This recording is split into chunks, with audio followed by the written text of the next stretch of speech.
నా పేరు రేణుకెళ్ళామమ్మ. మీరు ఎంతకాలంగా ఉంటున్నారు ఇక్కడ? మేము 10 సంవత్సరాలుగా ఉంటున్నాం ఇక్కడ. ఓకే. మా ఇల్లు ఇక్కడనే. బస్ ఇక్కడ సౌకర్యాలు ఎట్లా ఉన్నాయి? గుడికి సంబంధించి, దేవాలయం సంబంధించి సౌకర్యాలు ఎట్లా ఉన్నాయి? గుడి సౌకర్యాలు అంటే ఇప్పుడు కొత్త కొత్త వాళ్ళు వస్తారు, పాత వాళ్ళని వెనకకు దొబ్బుతున్నారు.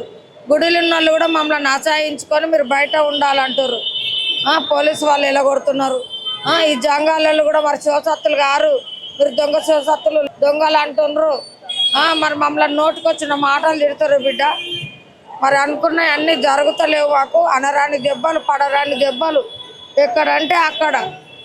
మరి మేము శివసత్తులమా, గణనాథులమా, అమ్మవారమా, ఆదిశక్తులమా? మాకు సంతోషం లేదు. మరి ఈ సూటిపోటి మాటలతో ఈ జంగాలళ్ళు మరి మాదిగోళ్ళని పేరు పెట్టి మమ్మల్ని మరీ ఇబ్బంది చేస్తున్నారు. శివసత్తులను మాకు సమస్య, మాకు శివసత్తుల మాకు సంతోషం లేదు. మాకు సంతోషం లేకుండా మా మొక్కల మీద ఉంచుతున్నారు, కొడుతున్నారు, తిడుతున్నారు. మీరు దొంగ శివసత్తులు. పోలీసులు ఇట్లా చేస్తున్నారు. పోలీసులు మాత్రం ఎవరు ఏం చేస్తలేరు. పోలీసులు కూడా వస్తలేరు. మేము వాళ్ళు మమ్మల్ని కొట్టినా కానీ పోలీసులు కూడా పట్టించుకుంటలేరు మమ్మల్ని. గుడికి సంబంధించి అసౌకర్యానికి గురవుతున్నారు చాలా మంది భక్తులని విన్నాము.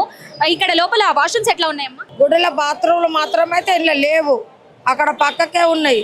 ఎట్లా ఉన్నాయి అవి? బాత్రూమ్లు మాత్రం పోయినప్పుడల్లా మనిషికి 10 రూపాయలు తీసుకుంటారు.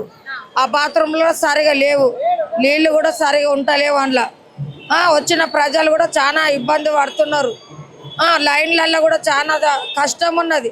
లోపల వాష్రూమ్స్ కి సంబంధించి డోర్లు విరిగిపోయినాయి, చెత్త చెదరం పడి ఉంటుందని నిన్న ఒక భక్తురాలు వీడియో పోస్ట్ చేయడం జరిగింది. అది నిజమేనా? నిజమే బేట, నిజమే. ఆడంతా చెత్త వస్తారు, గలీజ్ చేస్తారు. మీరు ఎప్పుడు కంప్లైంట్ ఇవ్వలేదా? నేను ఇంతవరకు కంప్లైంట్ ఇవ్వలేదు. మీరు TV9 వాళ్ళు వస్తేనే నేను ఏదైనా ఉంటే చెప్పగలుగుతానే ఆగిపోయినా. నేను కంప్లైంట్ ఇస్తే కూడా ఇక్కడ గుడిలో పట్టించుకోరు. ఇవాళ నిన్ను కొట్టి చంపేసినా కానీ 4 వచ్చి నిన్ను పట్టించుకోరు.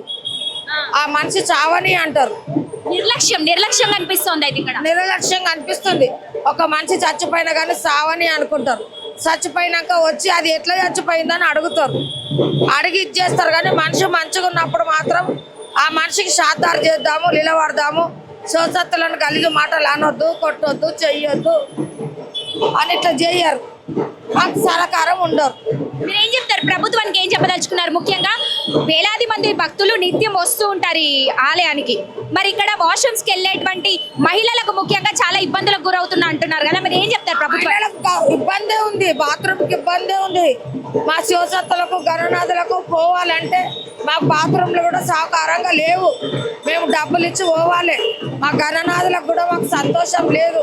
మా గణనాథులు కూడా మొత్తం ఏకమై ఒక్కటై అందరు గణనాథులంతా ఒకటై మాట్లాడటానికి కూడా